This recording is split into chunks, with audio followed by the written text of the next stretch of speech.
Good morning students. మరి నిన్నటి క్లాస్లో మరి పరమాణువులకు సంబంధించి ఎవరెవరు శాస్త్రవేత్తలు J J Thomson, Rutherford and Niels Bohr గురించి చెప్పుకున్నాం కదా. సో ఈ బోర్ మరి సిద్ధాంతాన్ని ప్రతిపాదించాడు. సో అందులో ముఖ్యమైన ప్రతిపాదనలు ఏంటిదో చూద్దాం, ఓకేనా. పరమాణు వర్ణపటాన్ని వివరించే బోర్ యొక్క ముఖ్యమైన ప్రతిపాదనలు ఉన్నాయి. ఆ ప్రతిపాదనలు ఏంటిదో చూద్దాం, ఓకేనా. సో పరమాణు వర్ణపటాన్ని వివరించే పరమాణు వర్ణపటాన్ని వివరించే బోర్ సిద్ధాంత ప్రతిపాదనలు. బోర్ సిద్ధాంత ప్రతిపాదనలు. సో పరమాణు వర్ణపటాన్ని వివరించినప్పుడు మరి బోర్ సిద్ధాంతం ముఖ్యమైన ప్రతిపాదన చేసిండు, 3 ప్రతిపాదన చేసిండు. సో ఫస్ట్ వచ్చేసరికి బోర్ యొక్క మొదటి ప్రతిపాదన.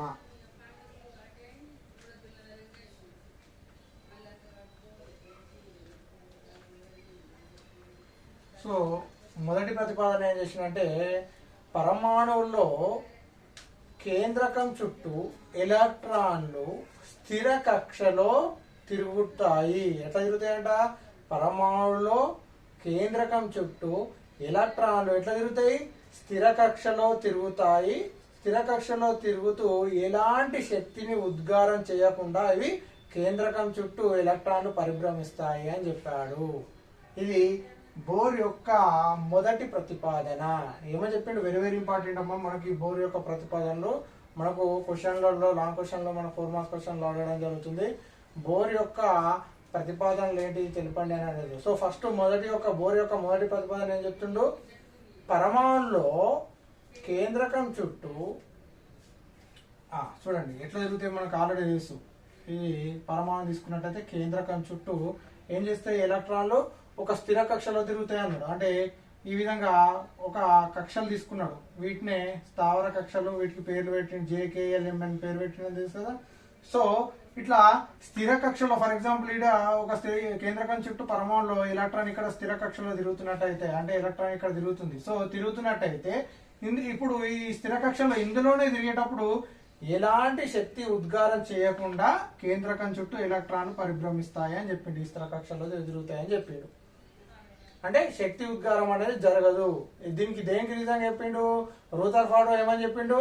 కేంద్రకం చుట్టూ ఎలక్ట్రాన్లు తిరుగుతాయని చెప్పిండు. కానీ అవి ఆడేమవుతుంది? తిరిగి శక్తి నష్టపోవాలని చెప్పారు కదా. సో ఈడేమని చెప్తుండంటే, స్థిర కక్షలో తిరుగుతాయి కానీ స్థిర కక్షలో తిరిగినప్పుడు ఎలాంటి శక్తి అనేది ఉద్గారం కాదు అని చెప్పిండు. ఫస్ట్ పాయింట్ ఏంటి? మొదటి ప్రతిపాదన ఏమంటుండు? పరమాణులో ఏం చేస్తుంది? ఎలక్ట్రాన్ కేంద్రకం చుట్టూ ఎట్లా తిరుగుతుంది? స్థిర కక్షలో తిరుగుతుంది. స్థిర కక్షలో ఎలాంటి శక్తి ఉద్గారం చేయకుండా, ఎలాంటి శక్తి ఉద్గారం చేయకుండా పరిభ్రమిస్తుంది. అంటే కేంద్రకం చుట్టూ ఎలక్ట్రాన్లు స్థిర కక్షలో తిరుగుతూ ఎలాంటి శక్తిని ఉద్గారం చేయకుండా ఆ యొక్క కేంద్రకం చుట్టూ ఎలక్ట్రాన్లు పరిభ్రమిస్తాయని తెలిపేది మొదటి ప్రతిపాదన. మరి స్థిర కక్షలో ఎట్లా తిరుగుతుంది? మనకు ఆల్రెడీ రూథర్ఫర్డ్ ఏమని చెప్పిండు? ఆడ తిరిగేటప్పుడు రూథర్ఫర్డ్ లో లోపాలు ఏంది? యాక్చువల్లీ సరే అయ్యా, నువ్వు స్థిర కక్షలో తిరుగుతావు కానీ తిరిగి దాని శక్తి నష్టం కావాలా, కానీ మరి శక్తి నశించాలి, దానిలో పడిపోయి పరమాణు నశించాలా, మరి అలా జరగట్లేదు కదా అంటే దానికి వివరణ ఏం చెప్పిండు? స్థిర కక్షలో తిరుగుతుంది. ఎందుకు? ఆడ ఆ యొక్క ఎలక్ట్రాన్ యొక్క ఏంటిది? అభికేంద్రక బలము ఈక్వల్ టు ఎలక్ట్రాన్ యొక్క అభికేంద్ర బలము మరియు అక్కడ ఉన్నటువంటి కేంద్రకం వల్ల స్థిర విద్యుత్ ఆకర్షణ బలంకు ఈక్వల్ గా ఉంటుంది. స్థిర విద్యుత్ ఆకర్షణ బలం అంటే ఇక్కడ ఎలక్ట్రాన్ స్థిర కక్షలో తిరగడానికి గల కారణమైంది అభికేంద్రక బలం ఈక్వల్ టు స్థిర విద్యుత్ ఆకర్షణ బలం అనేది ఈక్వల్ అవుతుంది. సో అభికేంద్రక బలం ఏమవుతుంది? mv²/r. స్థిర విద్యుత్ ఆకర్షణ బలం 1/4πε0 E²/r². సో ఇవి రెండు సమానం అవుతున్నాయి కాబట్టి కేంద్రకం చుట్టూ ఎలక్ట్రాన్ ఒక స్థిర కక్షలో తిరుగుతుంది, అలా పడిపోకుండా ఉంటుందని ఈయన ఎవరు మొదటి ప్రతిపాదన చేసిండు, ఎవరు బోర్. సో ఇక్కడ ఎం అనేది ఎం అంటే ఎలక్ట్రాన్ ద్రవ్యరాశి, ఎలక్ట్రాన్ ద్రవ్యరాశి. అదేవిధంగా ఈ అంటే ఎలక్ట్రాన్ యొక్క ఆవేశ పరిమాణం. ఇక్కడ ఈ స్క్వేర్ అన్నాం కదా, ఈ అనేది ఎలక్ట్రాన్ యొక్క ఆవేశ పరిమాణము. సో ఈ విధంగా ఏంటిది మొదటి ప్రతిపాదన చేసింది. మొదటి ప్రతిపాదన ఏంటి, కేంద్రకం చుట్టూ పరమాణువులో కేంద్రకం చుట్టూ ఎలక్ట్రాన్ ఎట్లా వస్తున్నాయి, స్థిర కక్షలో తిరుగుతుంది. ఇది మొదటి ప్రతిపాదన. స్థిర కక్షలో తిరుగుతుంది, మరి శక్తి ఉద్గారం చేస్తుంది, ఎలాంటి శక్తి ఉద్గారం చేయకుండా ఆ యొక్క స్థిర కక్షలో తిరుగుతుందని మొదటి ప్రతిపాదన చేసిండు. అదేవిధంగా బోర్ యొక్క రెండవ ప్రతిపాదన.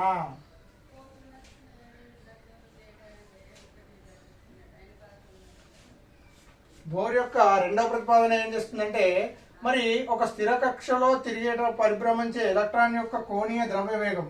సో కేంద్రకం చుట్టూ ఎలక్ట్రాన్ ఏం చేస్తుంది, స్థిర కక్షలో తిరుగుతుంది. స్థిర కక్షలో తిరుగుతుంటే అయితే ఆ ఎలక్ట్రాన్ కి కొంత వేగం ఉంటుంది కదా, ఆ ఎలక్ట్రాన్ కలిగి ఉన్నటువంటి వేగాన్ని కోణీయ ద్రవ్య వేగం అంటున్నాం. అంటే స్థిర కక్షలో తిరిగే ఎలక్ట్రాన్ యొక్క కోణీయ ద్రవ్య వేగము దేనికి సమానం అవుతుందంట, కోణీయ ద్రవ్య వేగం అనేది h/2πకి పూర్ణాంకాలుగా ఉంటుంది. కోణీయ ద్రవ్య అంటే స్థిర కక్షలో తిరిగే ఎలక్ట్రాన్ యొక్క కోణీయ ద్రవ్య వేగము L ఎట్లుంటుందంట, h/2π. కోణీయ ద్రవ్య వేగం h/2π అనేది పూర్ణాంక గుణిజాలుగా ఉంటుంది. h/2π అనేది పూర్ణాంక గుణిజాలుగా ఉంటుంది. అంటే L n h/2π. సో ఇక్కడ n అనేది 1 2 3 అండ్ సో అని తీసుకుంటాం. అంటే n అది పూర్ణాంక గుణిజంగా ఉంటుంది. L దీన్ని ఇంకో రకంగా రాసుకోవచ్చు. L అంటే ఎలక్ట్రాన్ యొక్క కోణీయ ద్రవ్యవేగం. L mvr n h/2π గా రాస్తాము. ఇది రెండవ ప్రతిపాదన సూత్రం. సో ఇక్కడ m అంటే ఎలక్ట్రాన్ యొక్క ద్రవ్యరాశి, v అంటే ఎలక్ట్రాన్ యొక్క వేగము, r అంటే ఎలక్ట్రాన్ యొక్క కక్ష వ్యాసార్థం అవుతుంది. సో ఇది L mvr nh/2π. సో రెండవ ప్రతిపాదన ఏం చేస్తుంది, స్థిర కక్షలో పరిభ్రమించే ఎలక్ట్రాన్ యొక్క కోణీయ ద్రవ్య వేగము h/2πకి పూర్ణాంక గుణిజాలుగా ఉంటుంది. కోణీయ ద్రవ్యం దేనికి ఈక్వల్ గా ఉంటుంది, h/2πకి పూర్ణాంక గుణిజాలుగా అనేది కోణీయ ద్రవ్య వేగం ఉంటుంది. L mvr nh/2π. ఇది రెండవ ప్రతిపాదన. ఓకేనా. నెక్స్ట్ మూడవ ప్రతిపాదన చేసిండు.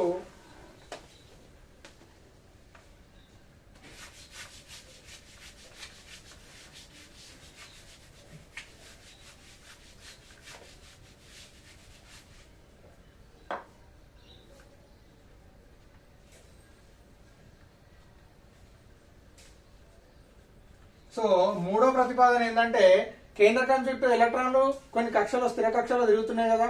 సో ఎక్కువ శక్తి స్థాయి నుండి తక్కువ శక్తి స్థాయిలోకి దూకినప్పుడు నేనేం చెప్పిండు, కేంద్రకం చుట్టూ ఎలక్ట్రాన్లు స్థిర కక్షలో తిరుగుతాయి. మనం నిన్న క్లాస్ లో చెప్పుకున్నాం ఏంది, కానీ స్థిర కక్షలో తిరుగుతాయి. కానీ స్థిర కక్షలో తిరిగేటప్పుడు శక్తి ఏం ఉద్గారం చెందదు. కానీ ఎక్కువ శక్తి స్థాయి నుండి తక్కువ శక్తి స్థాయిలోకి దూకినప్పుడు, లేదా తక్కువ శక్తి స్థాయి నుండి ఎక్కువ శక్తి స్థాయిలోకి దూకినప్పుడు ఏమవుతుంది, శక్తి ఉద్గారం అంటే శక్తిని ఉద్గారం చేయడం లేదు, శక్తిని గ్రహించడం కానీ చేస్తుందని చెప్పిండు.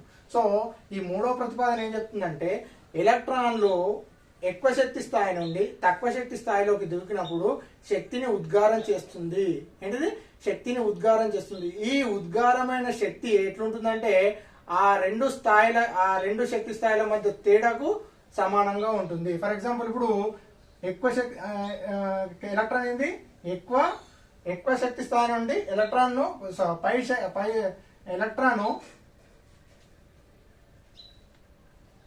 స్థిర కక్షలో దిగుతాయి కదా. సో పై కక్ష నుండి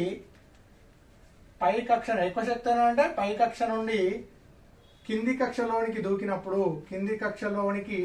దూకినప్పుడు ఏమైతుంది, శక్తి అనేది ఉద్గారం అవుతుంది. అంటే ఫర్ ఎగ్జాంపుల్ ఇప్పుడు చూడండి, ఇది కేంద్రకం కదా. సో ఈడ ఎలక్ట్రాన్లు కక్షలో ఉన్నాయి. సో ఈ పై కక్ష నుండి ఈ కింది కక్షలో దూకినప్పుడు ఏమైతుంది, ఇటుకెళ్ళి శక్తి అనేది ఉద్గారం అవుతుంది. సో శక్తి ఉద్గారం అవుతుంది. ఈ శక్తి దేనికి సమానంగా ఉన్నాయంటే ఈ రెండు శక్తి స్థాయిల మధ్య భేదానికి సమానం. అంటే ఇదొక శక్తి స్థాయి, ఇదొక శక్తి స్థాయి కదా. సో ఇది E2 అనుకుందాం, ఇది E1. సో శక్తి స్థాయికి సమానం. ఈ శక్తిని ఏమంటున్నాం, hν. విడుదలైన శక్తి hν E2 - E1 దీనికి సమానంగా ఉంటుంది అనేది చెప్పేది మూడవ ప్రతిపాదన. ఓకేనా. మూడవ ప్రతిపాదన ఏం చేస్తుంది, ఎలక్ట్రాన్ అనేది స్థిర కక్షలో తిరుగుతుంది. మరి కరెక్టే, వీటి కక్షలు ఉన్నాయి కదా. సో పై కక్ష నుండి కింది కక్షలోనికి దూకినప్పుడు శక్తి అనేది విడుదలవుతుంది. ఈ విడుదలైన శక్తి hν అనేది దేనికి సంబంధం ఉంది? ఆ రెండు శక్తుల యొక్క భేదానికి, మొత్తం రెండు శక్తుల యొక్క భేదానికి సమానంగా ఉంటుంది. విడుదలైన శక్తి ఆ రెండు శక్తి స్థాయిలు, ఈ శక్తి స్థాయి ఈ శక్తి స్థాయిలో ఉన్నాం కదా, వీటిని కక్షా స్థాయిలు అని కూడా అంటారు. శక్తి స్థాయిని ఏమంటాం? ఈ రెండు కక్షా స్థాయిల మధ్య భేదానికి సమానం. సో పైది E2, కిందిది E1. అంటే E2 అంటే ఏంది?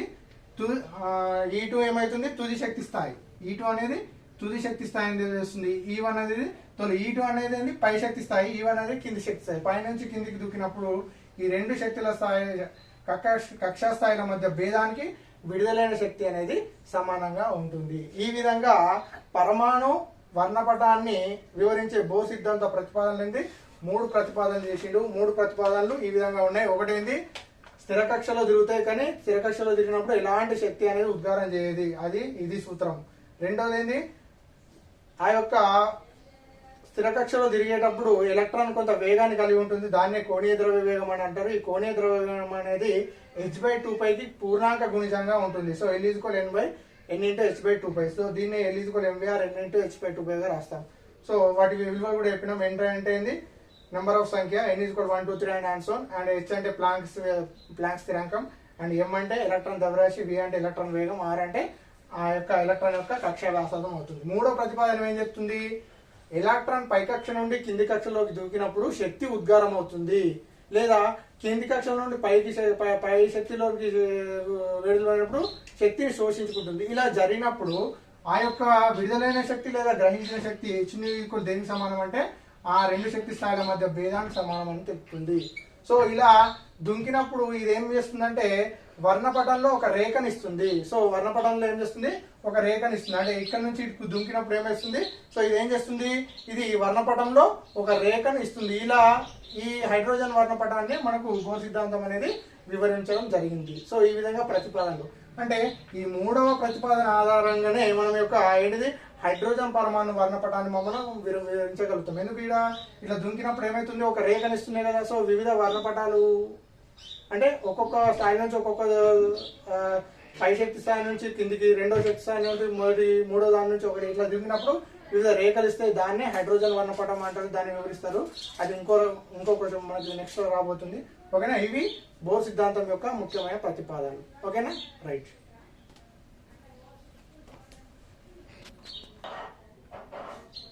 ఈ విధంగా బోర్ యొక్క 3 ప్రతిపాదనలు చేసిండు. సో దీని ఆధారంగా ఈ మూడో ప్రతిపాదన ఆధారంగా మనము నెక్స్ట్ ఏంటంటే హైడ్రోజన్ పరమాణు వర్ణపటాన్ని వివరించే బోర్ సిద్ధాంతాన్ని చర్చిద్దాం. ఏంటి? హైడ్రోజన్ పరమాణు వర్ణపటాన్ని బోర్ సిద్ధాంతం ద్వారా ఈ మూడో ప్రతిపాదన ద్వారా వివరించడం జరిగింది. వెరీ వెరీ ఇంపార్టెంట్ ఈ క్వశ్చన్. మనకు చాలా సార్లు అడిగినటువంటి క్వశ్చన్ ఇది. హైడ్రోజన్ పరమాణు వర్ణపటాన్ని బోర్ సిద్ధాంతం ఆధారంగా వివరించండి అని అడుగుతాను. బోర్ సిద్ధాంతం అంటే బోర్ యొక్క మూడో ప్రతిపాదన ఏంది? దీని ద్వారా ఏంది? మూడో ప్రతిపాదన ఏంది? ఎలక్ట్రాన్ పై కక్షల నుండి కింది కక్షలోనికి దూకినప్పుడు ఏమవుతుంది? శక్తి అనేది ఉద్గారం అవుతుంది. ఈ విడుదలైనటువంటి శక్తి ఆ పై శక్తి కింది శక్తి స్థాయిల మధ్య భేదానికి, శక్తుల మధ్య భేదానికి సమానం ఉంటుంది. విడుదలైన శక్తి hν = E2 - E1 అనేది అవుతుంది. E2 అనేది తుది శక్తి స్థాయి, E1 అనేది తొలి శక్తి స్థాయి అనేది అవడం జరుగుతుంది. సో ఇప్పుడు మనం నెక్స్ట్ ఏం అడుగుతున్నామంటే హైడ్రోజన్ పరమాణు వర్ణపటాన్ని బోర్ సిద్ధాంతం ద్వారా చర్చించండి అని అడగడం జరుగుతుంది. వెరీ వెరీ ఇంపార్టెంట్ ఈ క్వశ్చన్. 4 మార్క్స్ క్వశ్చన్ కింద మనకు చాలా సార్లు నెంబర్ ఆఫ్ టైమ్స్ అడగడం జరిగింది. ఓకేనా? బోర్ సిద్ధాంత ప్రతిపాదన చూసినాం కదా. సో నెక్స్ట్ హైడ్రోజన్ పరమాణు వర్ణపటం. Hydrogen very very important. 4 marks. ఏంటిది? హైడ్రోజన్ పరమాణు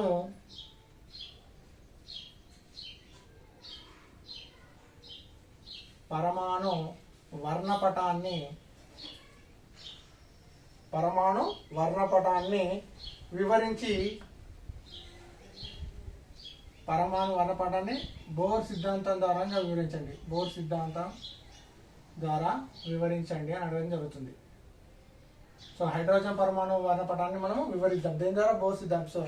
సో మనకు ఆల్రెడీ తెలుసు బోర్ యొక్క మూడో ప్రతిపాదన ఏంది? ఎలక్ట్రాన్లు స్థిర కక్షలో తిరిగినప్పుడు ఎక్కువ శక్తి స్థాయి నుండి ఎలక్ట్రాన్ కేంద్రకం చుట్టూ ఎక్కువ శక్తి స్థాయి నుండి తక్కువ శక్తి స్థాయిలోనికి దూకినప్పుడు ఏమవుతుంది, శక్తి అనేది విడుదలవుతుంది. ఆ విడుదలైన శక్తి hν ఈక్వల్ టు మనం ఏమనుకున్నాము E2 మైనస్ E1. సో ఇలా విడుదలైనప్పుడు పరమాణు వర్ణపటంలో ఒక రేఖని ఇస్తుందని అన్నాం కదా, అంటే ఎక్కువ శక్తి స్థాయి నుంచి తక్కువ శక్తి స్థాయికి. సో ఇలా కేంద్రకం చుట్టూ ఎలక్ట్రాన్లు స్థిర కక్షలు అట్లా ఎన్ని కక్షలైనా తిరుగుతాయి, ఆడ ఎన్ని మనకు స్థిర కక్షలో తిరుగుతున్నాయి. సో అలా స్థిర కక్షలో తిరిగినప్పుడు ఏమవుతుంది, ఎక్కువ శక్తి స్థాయి నుంచి తక్కువ శక్తి స్థాయిని దూకినప్పుడు రేఖలను ఇస్తుంది. కాబట్టి హైడ్రోజన్ పరమాణులో వర్ణపట శ్రేణిలో మనము ఈరోజు ఎలా వివరిద్దామో చూద్దాం. సో ఈ బోర్ సిద్ధాంతం ఆధారంగా HV equal E2 minus E1 కదా. సో ఇది ఏమైతుంది, ఇక్కడ ఒక రేఖను అనేది ఇస్తుంది. సో ఇక్కడ E2 is equal to E2 అంటే ఏంది, ఎక్కువ శక్తి స్థాయి యొక్క మొత్తం శక్తి me⁴ by 8 epsilon square h square 8 epsilon square h square 8 epsilon square h square 1/n2 square. E2 అనేది మొత్తం శక్తి మనకి ఇది ఎట్లా వస్తుందంటే మళ్ళీ మనకి ఇది క్యాల్కులేషన్ ఉంటుంది. మనము ఎలక్ట్రాన్ యొక్క గతి శక్తి స్థితి శక్తుల నుంచి మనకు రావడం జరుగుతుంది మొత్తం శక్తి అనేది. అది మళ్ళీ నెక్స్ట్ ప్రాబ్లం చేస్తాం. అంటే E2 అంటే ఎక్కువ శక్తి స్థాయి యొక్క మొత్తం శక్తి E2 is equal to me⁴. E1 అదే విధంగా చూసుకున్నట్టయితే me⁴ 8 epsilon square h square 1/n1 square. So ఇప్పుడు మనకు ఉన్నటువంటి ఫార్ములా ఏంది, hν equal to E2 minus E1 కదా. సో hν అంటే h అనేది ప్లాంక్ స్థిరం కాబట్టి న్యూ ఈజ్ ఈక్వల్ మనకి ఏమవుతుంది 1/λ equal to E2 minus E1. అంటే ఇది మొత్తం E2 మైనస్ E1 అంటే ఇది మైనస్ E1 కదా. సో ఇదంతా సేమ్ ఉంది కాబట్టి ఇదంతా బయట రాస్తున్నాం. సో E2 మైనస్ E1 అంటే ఇది మైనస్ ఇది వస్తుంది. సో ఇది మొత్తం ఇది సేమ్ ఉంది కాబట్టి ఇది కామన్ తీస్తాం. me⁴ by 8 epsilon square h square common తీస్తాం. ఓకేనా. సో 1/n1 స్క్వేర్ ముందు రాస్తున్నాం. 1/n1 square minus 1/n2 square. ఎందుకంటే ఇక్కడ మైనస్ ఉంది కదా, ఈ మైనస్ ఇది కామన్ తీస్తే 1/n2 square minus 1/n1 square రావాలి. కానీ నేను ఏం చేసుకున్నాను, దీని ముందు రాసుకున్నాను కాబట్టి 1/n square minus 1/n2 square అనేది రావడం జరిగింది. సో ఇది మనకు అంటే ఎక్కువ శక్తి స్థానం నుండి కింది శక్తులకు విడుదలైనప్పుడు మొత్తం శక్తి ఎక్కువ ఉంటుంది. అంటే ఇది మొత్తం ఏంటిది ఒక స్థిరాంకం అవుతుంది. ఏముంది 1/λ ఈజ్ ఈక్వల్ టు R రెడ్బర్గ్ స్థిరాంకం. దీని మొత్తం ఏమనుకున్న స్థిరాంకం R వేసుకుంటాం. R is equal to 1/n1 square minus 1/n2 square. అంటే ఎక్కువ శక్తి స్థాయి నుండి తక్కువ శక్తి స్థాయిలోకి దిగినప్పుడు E2 మైనస్ E1 మొత్తం శక్తి ఏ విధంగా వస్తుంది, 1/λ ఈక్వల్ టు R. R అంటే రెడ్బర్గ్ స్థిరాంకాన్ని తెలియజేస్తుంది. ఈ మొత్తం స్థిరాంకాన్ని 1/n1 square minus 1/n2 square. దీని ద్వారా హైడ్రోజన్ పరమాణు యొక్క వర్ణపట శ్రేణులను నిలిపిస్తాం. అంటే ఎక్కువ శక్తి స్థాయి నుంచి తక్కువ శక్తి స్థాయికి. సో అవి ఏ విధంగా మనకు సో ఇలా ఏం చేస్తున్నాయి, ఎక్కువ శక్తి స్థాయి నుంచి అంటే ఇలా వివిధ కక్షలు ఉంటాయి, ఒకటే రెండు ఉంటాయి, వివిధ కక్షలు ఉంటాయి. అంటే లాస్ట్ కక్ష నుంచి మొదటి కక్షలో దూకినప్పుడు, మళ్ళా తర్వాత కక్ష నుంచి మళ్ళా కింది కక్షలో దిగినప్పుడు, ఇలా దుంకినప్పుడు వివిధ వర్ణపట రేఖలను ఇస్తాయి. అవే మనము హైడ్రోజన్ పరమాణు వర్ణపటాలను రేఖలు అంటాం. అవి ఏ విధంగా వస్తాయి మనం ఇప్పుడు చూద్దాం.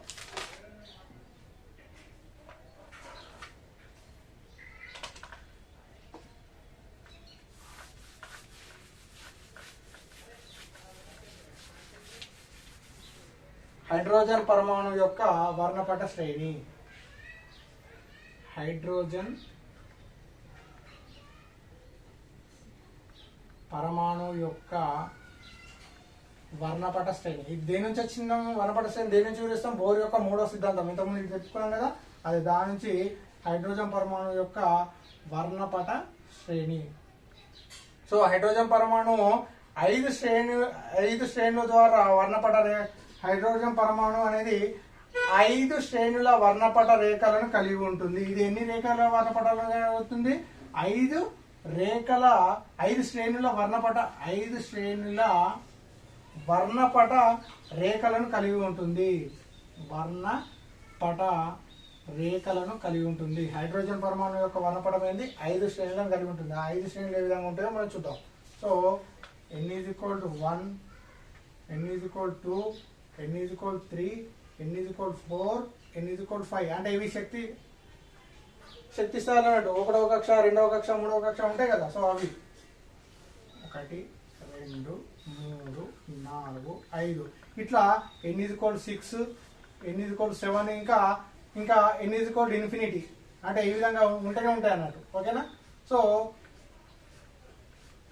కానీ మనకు హైడ్రోజన్ పరమాణు వర్ణపటంలో ఎన్ని ఉంటాయి? 5 కక్షలు ఉన్నటువంటి ఉంటాయి. సో ఫస్ట్ ఏం చేస్తున్నాము, ఎక్కువ శక్తి స్థాయి నుండి తక్కువ శక్తి స్థాయిలోకి దూకినప్పుడు సో లామెన్ శ్రేణి ఏం చేస్తుంది, సో ఇందులో మనకు కొన్ని శ్రేణులు అనేది ఏర్పడతాయి. 5 కక్షలు ఉంటాయి, 1వ కక్ష 2, 3, 4, 5. సో ఇప్పుడు చూడండి హైడ్రోజన్ పరమాణు వర్ణపట శ్రేణి ఏ విధంగా ఉంటుందో.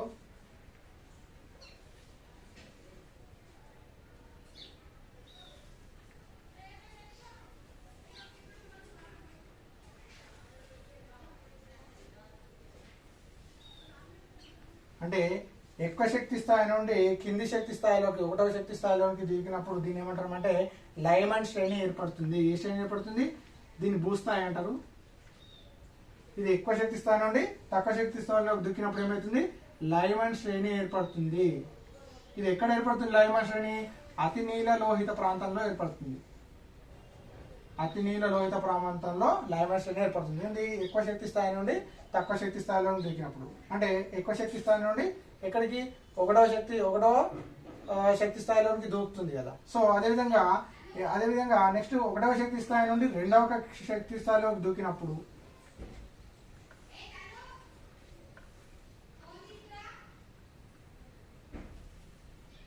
దీని ఏమంటారంటే బామర్ శ్రేణి అంటారు. బామర్ శ్రేణి దీని ఏమంటారంటే దృగ్గోచర ప్రాంతంలో ఇది ఏర్పడుతుంది. దృగ్గోచర ప్రాంతం ఇది ఎక్కడికి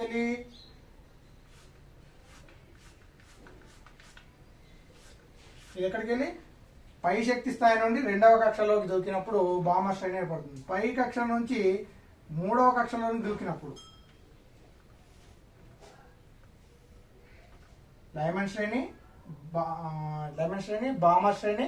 ఇది ఫ్యాషన్ శ్రేణి. ఇది సమీప పరారుణ ప్రాంతం. గుర్తుపెట్టుకోండి, ఇదంతా హైడ్రోజన్ పరమాణు యొక్క వర్ణపట శ్రేణులు. అంటే మనకు శక్తి ఎట్లా విడుదలవుతుంది? ఎక్కువ శక్తి స్థాయి నుంచి తక్కువ శక్తి స్థాయిలోకి దుంకితే శక్తి విడుదల అవుతుంది కదా. ఇది 3వ ప్రతిపాదన నుంచి ఇది వస్తుంది. సో అట్లా ఒక రేఖ ఏర్పడుతుంది. కానీ ఇక్కడ ఇందులో 5 శ్రేణులను వర్ణపటాలను కలిగి ఉంటుంది. అంటే ఎక్కువ శక్తి స్థాయి నుండి ఒకటి, మళ్ళీ ఎక్కువ శక్తి స్థాయి నుంచి 2వ పటంలో ఒక ప్రాంతం ఏర్పడుతుంది. దాన్ని ఒక శ్రేణి అంటున్నాము. ఇది 3వ ప్రాంతము. సో ఫ్యాషన్ శ్రేణి. నెక్స్ట్ ఏముంటుంది? బ్రాకెట్ శ్రేణి.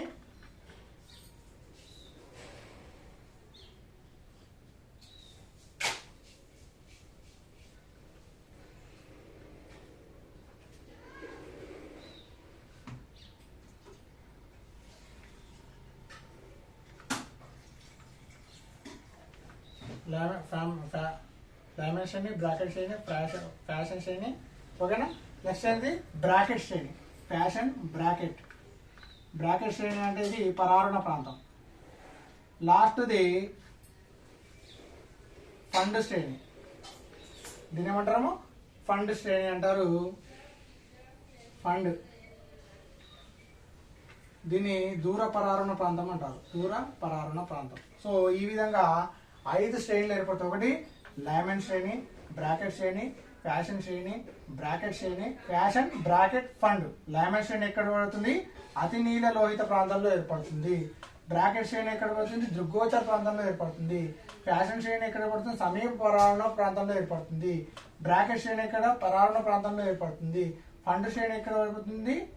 దూర పరారుణ ప్రాంతంలో ఏర్పడుతుంది. ఈ లైమాన్, బ్రాకెట్, ఫ్యాషన్ బ్రాకెట్ ఫండ్ శ్రేణులు ఏ విధంగా ఏర్పడుతుంది? ఫస్ట్ లైమాన్ శ్రేణి గురించి తెలుసుకుందాం. తర్వాత బ్రాకెట్ శ్రేణి, తర్వాత ఫ్యాషన్ శ్రేణి, తర్వాత లైమాన్ శ్రేణి, బామర్ శ్రేణి. ఇది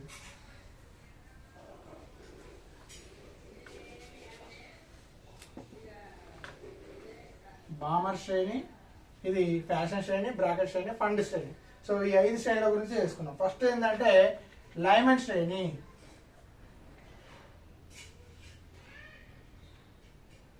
ఫస్ట్ ఏంటిది? లైమాన్ శ్రేణి. లైమాన్ శ్రేణి అంటే బాహ్య కక్ష నుండి ఎలక్ట్రాన్ మొదటి కక్షలోనికి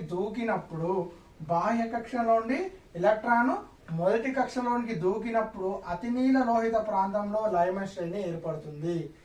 అతి నీల లోహిత ప్రాంతంలో లయమన్ శ్రేణి ఏర్పడుతుంది. ఇక్కడ n1 = 1 అంటే ఒకటో బాహ్య కక్షం నుండి మొదటి కక్షలోనికి ఏర్పడుతుంది కాబట్టి n1 = 1. అదేవిధంగా n2 = 2, 3, 4 and so on. అంటే n1 ఒకటో కక్షలోకి వస్తున్నాయి, మిగతా 2, 3, 4 నుంచి కిందికి వస్తున్నాయి కాబట్టి n1 = n2. సో మనకు ఆల్రెడీ సూత్రం ఉంది కదా, 1/λ ఇంతకుముందు ఇక్కడ వచ్చింది కదా, 1/λ = r ఇంటూ 1/n1² 1/n1² అంటే 1/1² అంటే 1/1 మైనస్ 1/n2² n2² అంటే 2, 3² అంటే n2². సో దీన్ని మొత్తం రాసుకుంటే 1/λ = r1 మైనస్ 1/n2². సో ఇది లయమన్ శ్రేణి దగ్గర ఉన్నటువంటి సూత్రము.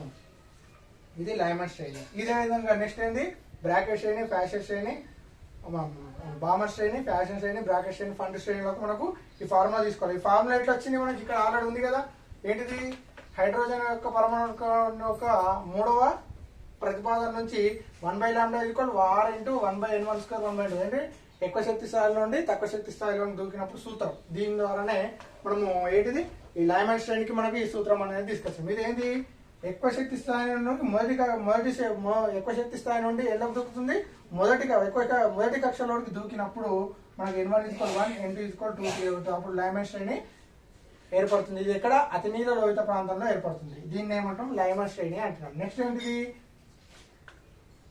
బామర్ శ్రేణి. సో బామర్ శ్రేణి ఇటు చూద్దాం, ఇది మలిపేస్తున్నాను, ఇది ఆల్రెడీ మనకు సూత్రం తెలుసు కాబట్టి.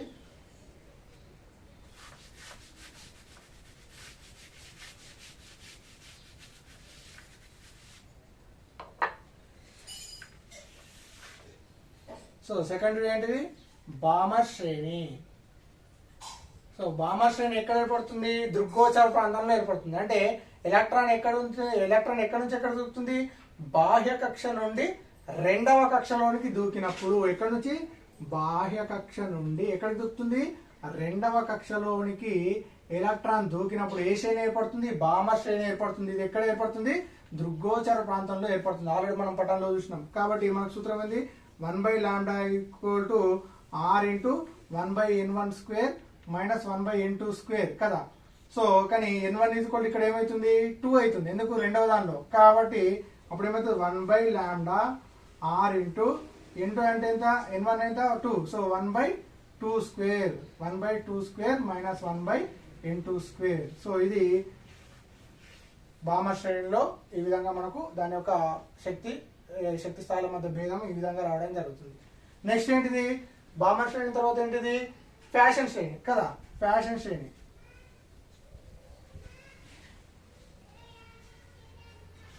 శ్రేణి ఎక్కడ ఏర్పడుతుంది, పటంలో సమీప పరారుణ ప్రాంతంలో ఏర్పడుతుంది. ఎక్కడ, సమీప పరారుణ ప్రాంతం. మరి ఏ విధంగా ఏర్పడుతుందంటే, ఎలక్ట్రాను బాహ్య కక్ష నుండి ఎక్కడికి, మూడవ కక్షలోనికి దూకినప్పుడు ఇక్కడ సమీప పరారుణ ప్రాంతంలో ఈ ఫ్యాషన్ శ్రేణి అనేది ఏర్పడుతుంది. సో అప్పుడు ఏమవుతుంది, n1 = 3 అవుతుంది. మళ్ళీ సేమ్ ఇదే ఫార్ములా. అప్పుడు ఏమవుతుంది, 1/λ = r ఇంటూ n1 అంటే 1/n1² కదా, 1/n1² అంటే 1/3² మైనస్ 1/n2². ఇది ఏంటిది, ఫ్యాషన్ శ్రేణి. ఓకేనా. నెక్స్ట్ ఫ్యాషన్ తర్వాత మనకి ఏముంది, బ్రాకెట్ శ్రేణి. 2, 3 మొత్తం 5 కదా. నెక్స్ట్ బ్రాకెట్ శ్రేణి. సో బ్రాకెట్ శ్రేణి అంటే ఇది ఎక్కడ ఏర్పడుతుంది, పరారుణ ప్రాంతంలో ఏర్పడుతుంది. ఎక్కడ ఏర్పడుతుంది, పరారుణ ప్రాంతం. అంటే ఎలక్ట్రాన్ బాహ్య కక్ష నుండి ఎలక్ట్రాన్ అనేది ఎక్కడ నుంచి, బాహ్య కక్ష నుండి, ఇది మూడవ కక్షలో దిగింది కదా, ఇక్కడ నాలుగవ కక్షలోకి దూకినప్పుడు ఈ బ్రాకెట్ శ్రేణి ఏర్పడుతుంది. ఇక్కడ పరారుణ ప్రాంతంలో ఏర్పడుతుంది. అప్పుడు దాని ఫార్ములా ఏమవుతుంది, 1/λ r ఇంటూ 1/n1². n1 అంటే n1 = 3. ఇది అనేది కక్ష ఏంది, 4 కాబట్టి n1 = ఏమవుతుంది, ఇక్కడ 4 అవుతుంది. So 1/4² minus 1/n2². సో ఇది ఏంటిది, బ్రాకెట్ శ్రేణి. అదేవిధంగా లాస్ట్ది ఫండ్ శ్రేణి. ఐదవది ఏంటి, ఫండ్ శ్రేణి. వెరీ వెరీ ఫండ్ శ్రేణి. సో ఫండ్ శ్రేణి ఏం చెప్తుంది, బాహ్య కక్ష నుండి ఎలక్ట్రాన్ ఎక్కడికి దూకుతుంది, ఐదవ కక్షలోనికి దూకినప్పుడు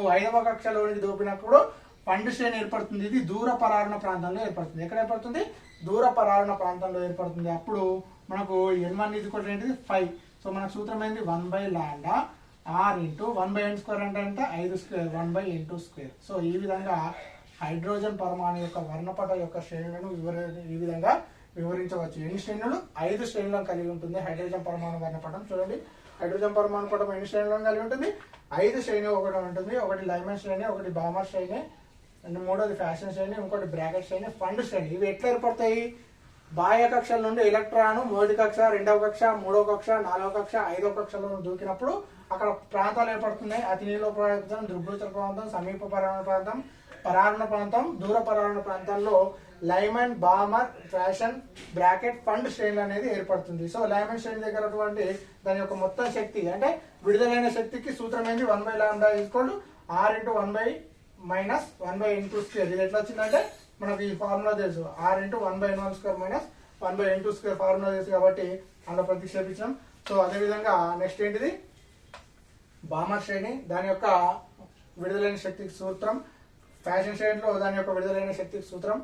ఫ్యాషన్ బామర్ దగ్గర ఏమవుతుంది? బాహ్య కక్ష నుంచి రెండవ కక్షలో దొరుకుతుంది. ఫ్యాషన్ దగ్గర బాహ్య కక్షలో నుంచి ఎలక్ట్రాన్ మూడవ కక్షలో దొరుకుతుంది.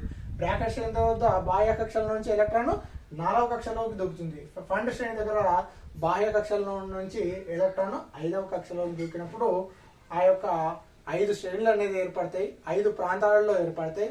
వాటి యొక్క ఆ దుంకినప్పుడు విడుదలైన శక్తికి సమీకరణాలు అనేవి ఈ విధంగా రావడం జరుగుతుంది.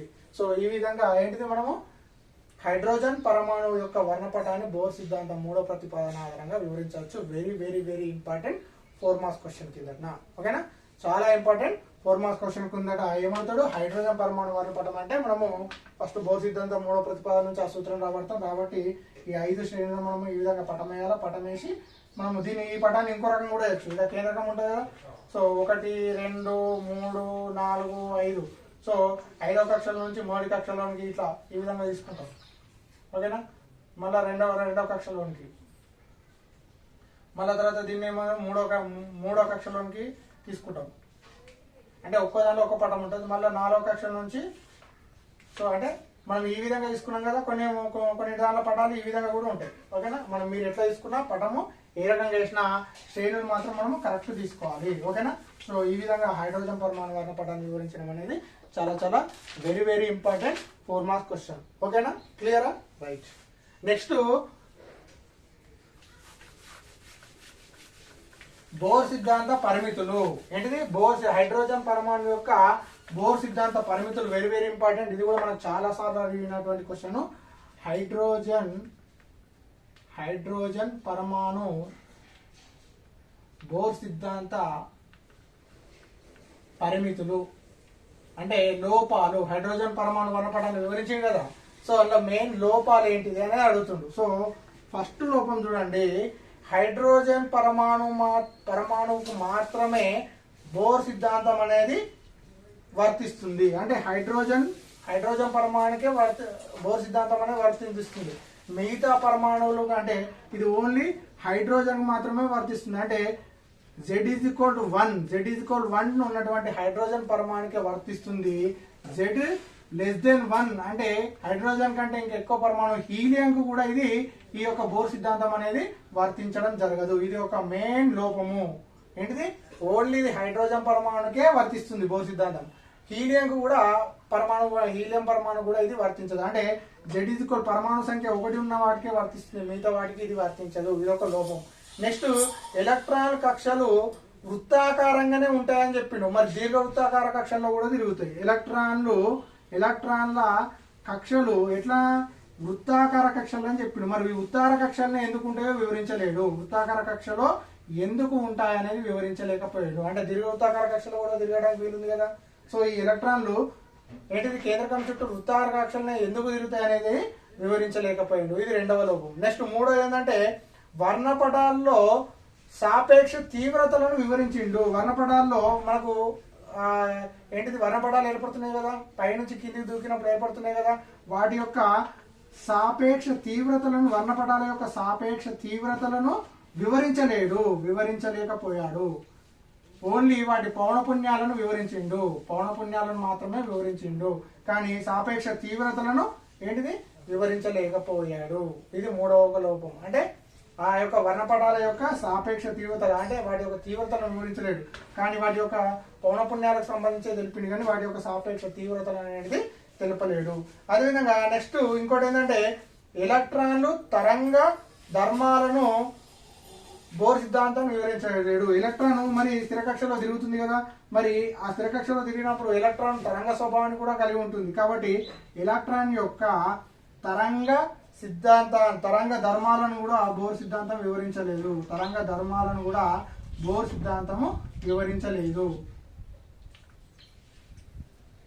ఎలక్ట్రాన్ యొక్క తరంగ ధర్మాలను కూడా వివరించలేదు. మరి ఇంకో రకంగా చెప్పాలంటే ఇంకొకటి కూడా ఉంది. ఎలక్ట్రాన్లు స్థిర కక్షలో తిరుగుతూ ఏంటిది శక్తిని ఉద్గారం చేయదని చెప్పిండు. శక్తిని ఉద్గారం చేయకుండా ఎలక్ట్రాన్లు స్థిర కక్షలో తిరుగుతాయి అంటారు.